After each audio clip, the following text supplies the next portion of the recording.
All right, so the very first assignment at Matt Truly's SVA advertising class was to create print ads for the one, the only, the cordless handheld Shark Pet Perfect vacuum. Now, this thing is a small but mighty dustbuster, and some might even say that it's entropy's remedy itself.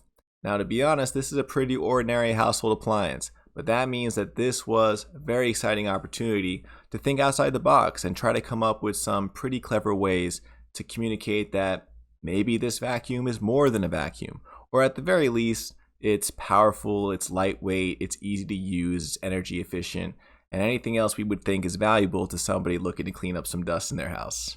Now, the first idea I have for you is aimed at demonstrating how powerful the Pet Perfect vacuum is. Sure, it's small, but it's mighty, and it's quite frankly the most powerful vacuum we have at scale. I don't know if that's actually true, but it's a pretty compelling point. So what can we do to really iterate that this appliance is the epitome of small but mighty? Here we have a map of the United States, but it's a version that you probably don't see all that often. Most maps out there do a great job of showing where cities are or where the highway systems feed into, or maybe topography. This map right here shows a selection of the plagues affecting American society. This, of course, is not a fully comprehensive depiction of all of America's problems, but it's a pretty good start. I mean, these forces alone are pretty overwhelming. But luckily, we have a secret weapon to help us win this war. Bum-ba-da-dum. We have the most powerful vacuum at scale. If the Pet Perfect was the size of a satellite, let's say, it would undoubtedly be able to clean up these messes in our country, which is why it is quite frankly domestic bliss at 28 ounces, or whatever the actual weight is. Now, unfortunately, we're not going to be able to sell this idea most likely, but we like to have fun. Now we're going to talk about the more commercially viable options. Number 2 is a little boy toddler using the Pet Perfect in the same way that he would play with a truck or a car. And he's proudly exclaiming, "Mom, look!" with the tagline, "The birth of every eligible bachelor."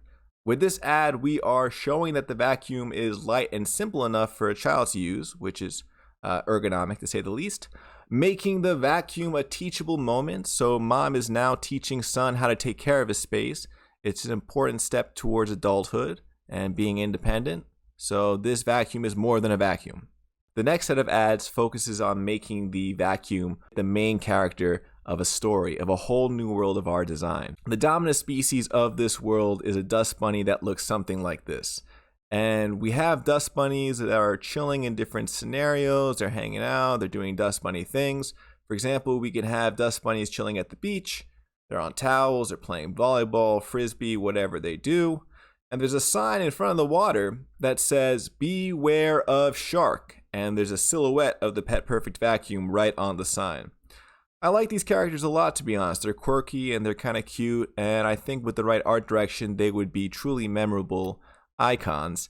But we can really double down on all these different scenarios and really make this world something lifelike. For example, we can depict an old school classroom with one of those big chalkboards, and we can have a teacher at the front pointing to a bunch of nursery rhymes, and these kids are reciting these lines, and these lines are basically warning the class of the dangers of the Pet Perfect, basically like the society's boogeyman. And we can even depict the Dust Bunny metropolis. This is the crowning achievement of the Dust Bunny civilization.